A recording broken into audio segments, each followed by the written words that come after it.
programa ang OFW, 20K naman. Meron, correct. Tapos yung Eskwelahan lang. pag grupo kayo, mga 5-10, may million na assistance ang OFW through your office. Correct yan, tama yun. Tapos nung nagkasakit ako sa hospital mo, 110,000 yung bill ko sa hospital. Sabi ng sa OFW no, piso na lang matatanggap. Sabi ko, ipapayad ko lang. Natanggap ko 20K yung assistance na. Oh, maraming talagang si PRRD, mahal ng mga OFW. Protektado ng mga OFW. Ultimo yung boss kong Indiano, bahanga kay PRRD. Tapos sabi niya pa nga sa akin Warren, can I borrow your president to India for 6 months? Sabi ko, hindi naman pwede yan, sir. Kasi yung India is different from the Philippines, pero I salute. Mataas ang respeto nila sa mga Pilipino during PRRD time. Tapos yung mga foreigner no, secretary, nasa Abu Dhabi ako nung tinransfer ako. Abu Dhabi ka pala. From Oman to Abu Dhabi, tinransfer ako ng employer ko. Dali ka rin sa Oman. Opo, for 4 years. Tapos nung sa Abu Dhabi, ayon ko sa Oman, senior document controller yung position ko. Bali, inoperan ako ng HR coordinator sa Abu Dhabi. Naglalakad ako sa downtown, no? Hey, you are Filipino, sabi ko ako. Hey. Ilan taong ka na OFW kanyan? 11 years na. Malaki ang pera mo dun sa Oman ka. Oo, alam namin yan. Alam namin. 20 million yan nung umalis ako. Ewan ko kung minantag na nila. Pero 20 million sa ulit yan. Malaki million at billion. Pero sabi ng secretary, no, yung 20 billion yung ginamit ng repatriation ng mga OFW during that time. Nagamit ba? O sabi nila, rason nila noon nagamit doon sa pag-repatriate ng mga Oo, pero alam mo, kung minsan napapawasan, pero dahil continuous contribution ng mga OFW, bumabalik yung pera. Totoo yan. At ito pa, ang pinakamaganda natin kung kay Legacy kay PRRD, nag-survey ang buong mundo no, sa world leader. Ang rating ni PRRD, 91.5. Tinalo si Putin, tinalo si Trump, tinalo si sa world. At mataas ang moral ng mga OFW during the time. Ba't hindi na sinasabi yan? Dapat sabihin niyo yan. Hindi inaapi ng mga employer na ang taas ang respeto nila sa mga Pilipino noon. Kung kami magsabi, siyempre pagdududahan kami. Pero kayo mismo OFW magsabi niyan. Matatanggap nila yan. Sinabi ko nung dito yung wali PRRD na mataas ang respeto ng mga employer during the time of PRRD. Alam mo sir, napakaganda talaga nangyayari sa kapiyan sa PRRD. Ito yung talaga yung aming isa sa adikain na hindi porke natin dito kami sa table na to, kami yung magsasalita. And we are here also to listen. Yung mga maliliit na tinig, gusto namin maging boses. Yes! Mas importante sa amin. Alam mo, iba, lahat ng chismis na nalalaman ko sa kanila po dati. So, di ba? Ma'am? Ma'am, tanong ko lang po. Kasi ito ay makakatulong siguro sa mga kapwa ko din na naging OFW. OFW ka rin? Yes po. I worked 2 years sa Dapat Taiwan, mayaman ka na ngayon 6 years sa Singapore, tapos 4 years din sa Hong Kong. Pero yung years po na yon, yung mga sinasabi nila na para sa mga OFW, na pag nakauwi na makaka-avail ng mga ganitong financial na tulong, pero hindi namin yun na-avail. Bakit? Wala sir, pag pumipunta sa mga opisina, sinasabi nila na wala ng pondo, mga ganun. Anong wala?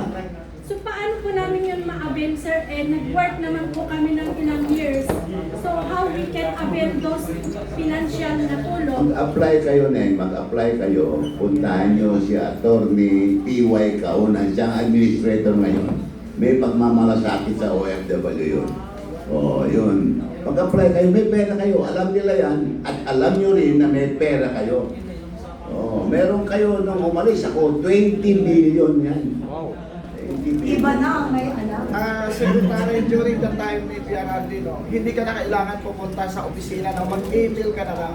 Oh, Ako nakuha ko lahat yun. Wala namang mic eh. Ang galing. Alam mo, natutuwa ako sa inyo. Wala pa tayo sa question and answer. Oo nga eh. Very excited ako. Sige, go answer. I'm just joking. Okay lang po, sir. Walang Ang dami pa ng OFW dito, mga vloggers. Good morning sa lahat. Bago simulan ang tanong, maraming salamat po sa inyong lahat at maganda po itong in-organize nyo para magkaroon po ng mas malalim na kaalamanan ng ating mga kababayan, lalo na yung mga natin sa mga vlogger. Secretary Bello, kilala ko po ngayon. Saludo po ako sa inyong performance from the beginning. Meron lamang po ang question. Ako po ay si Ferdinand Jules Reyes, chairman ng OBA, OFW Veterans Association under Engineer Eli Moa, based to Alcobar, Saudi Arabia. Meron lamang po akong malaking katanungan at katanungan din po ng ating mga kasamang advocate leader ng OFW. Ako po ang isa sa naglabi sa Senado regarding dyan sa pag-create ng Overseas Filipino Department of Overseas Filipino Worker. Yan po ay naaprubahan ni Senator Bongo at ni Pangulong Duterte. Dahil ano po yan, Ito Department of Migrant Workers. Yes sir. Yan. Pero yan po ay isang malaking katanungan para sa mga legit o OFW. Dahil kung ating susuriin, kahit tignan po natin, balik-balik na rin natin ang Google, we are not belong to migrant. Kami po ay mga OFW. Ito po ay katanungan ng lahat. At bilang isang OFW advocate leader, ako po ay instrumento para malaman.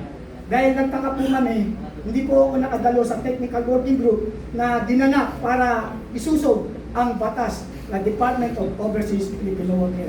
Naging Department of Migrant Worker under Republic Act 11641. Ngayon ang tanong ko po, bakit po napalitan ang aming kahilingan na nung inilip po namin ito kay Pangulong Duterte at inaprubahan din naman po ni Senator Bongo ay Department of OFW. Bakit po naging Department of Migrant Worker?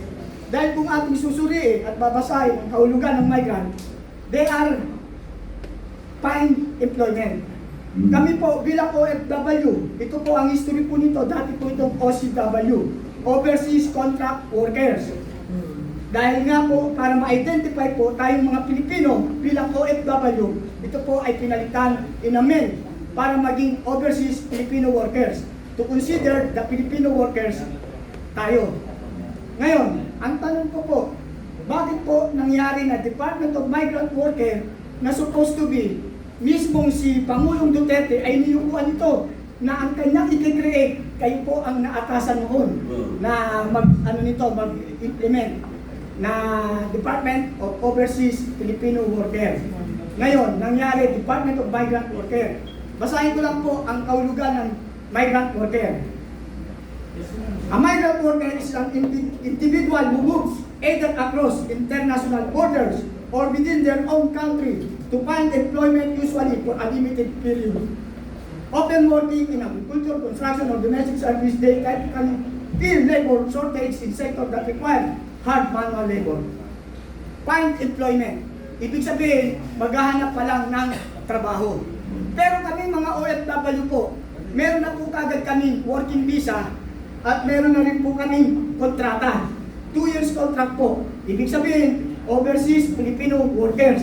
Worker po kami bago lumabas ng bansa. At meron po kami tinatawag na PIDOS, Pre-Departure Orientation Seminar, at OWA member, at meron po lahat po ng requirement bilang isang OFW. Ang migrant worker po, sa aking pagkakalam at sa aking opinion, ito po yung mga student visa, business visa, marriage arrangement, yung nagpapakasal ng mga foreigner, yan po ang mga considered nating migrant. Dahil sila po ay maghahanap pa lang ng kanilang swerte pagdating sa ibang bansa, gamit ang visa na not working visa, kundi student visa, business visa, tourist visa. Ngayon po, bakit po nangyari na naging Department of Migrant Worker? Kung mahal niyo po ang OFW, mga OFW, sana po hindi nawala ang aming real identity as overseas Filipino worker.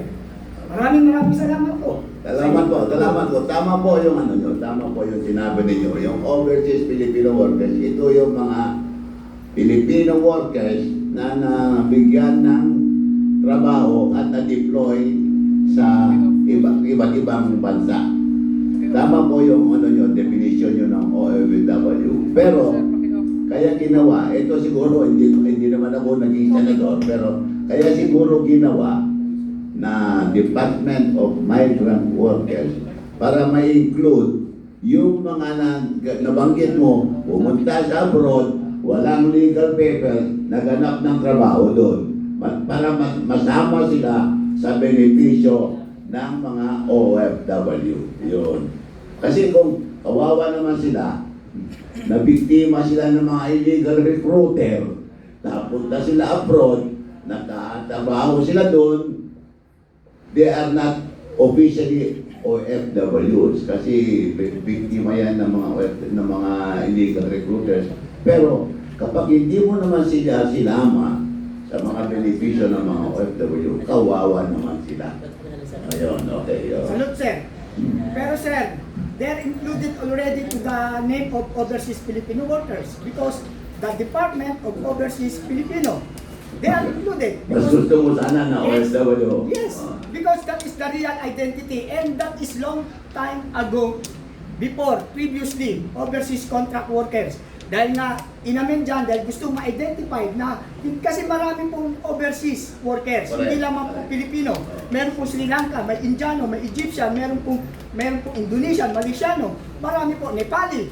Kaya ang ginawa ng ating Pangulo previously, ginawa niya pong i-amend dyan na matawag na overseas Filipino worker, so exclusive to the Filipino people, that we Filipino. Ngayon, naging Department of Migrant Worker na supposed to be, lumalabas siya, naghahanap pa lamang po ng trabaho. Yan pa nga po ang mga problema natin eh. Problematic po ang mga migrants natin sa labas ng bansa. Dahil pag nagka-problema sila, hindi po sila contract. Wala po. Sila yung mga business visa, student visa, marriage arrangement, yung nagpapakasal ng mga foreigner. Pero bakit po na-include? Kaya nga sabi niyo po, tama naman po yung sinabi nyo na ma-include, pero doon po sa title, Overseas Filipino, nandun na po sila, dahil Filipino included. At saka bakit po? Kami po ang humingi, hindi po mga migrant. Kami po ang naglabi. Si Senator Bongo, binaba pa po kami dahil dinala ko po yung niligtas nyo na tumalon sa 5th floor, na nabali ang paa. Dinala ko po yun. Totoo yan, meron ako ebidensya. Nakasaklay. Dinala namin para lang to get the sympathy of all senators to approve that said bill. Urgent bill po yan eh. Kaya nagpapasalamat din po kay Pangulong Duterte. Last moment, bago siya bumaba, ay inano niya po, ipinagkaloob niya po yung Republic Act 11641, the creation of Department of Migrant Workers. Yun nga lang po, nawala ang real identity ng mga overseas Filipino workers, considered. Yun po ang tanong namin lahat. Dahil kami po ay kasama sa mga naglabi, natuwa nga po ako nung bumaba ang sekretary ni Senator Bongo at binigyan ng wheelchair yung dinala namin. Si Engineer Elimowa ang nagtimbre sa akin na meron tayong tumalon na nakapahinga sa Tulip Hotel po sa Pasay. Kinuha ko po yun, dinala ko po. At bumaba ang sekretary ni Senator Bongo para kami ay mabigyan ng wheelchair dahil saklay lang po ang dala namin. Yun po ang katotohanan yan. Kaya nga po, ang tanong ng mga OFW, bakit napunta kami sa migrant na hindi naman kami migrant? Kasi kami po talaga, pag lumabas ng bansa, may working visa, may job order. At may pinipirmahan po kami na 2 years contract. Ibig sabihin, lumabas kami, employed na po kami. Doon pa lang po sa agency, employed na po kami. Pagsakay ng aeroplano, pagbaba doon, employed na kami, hindi pa kami nagtatrabaho. Ganun po ang specific na category namin mga OFW. Hindi po namin sinasabi against kami sa migrant. Kasama po natin yan.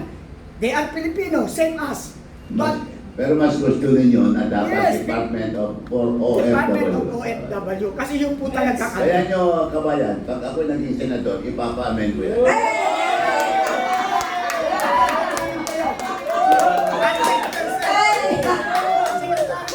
Salud, 100% iboboto namin kayo. Ikaw, namin kayo.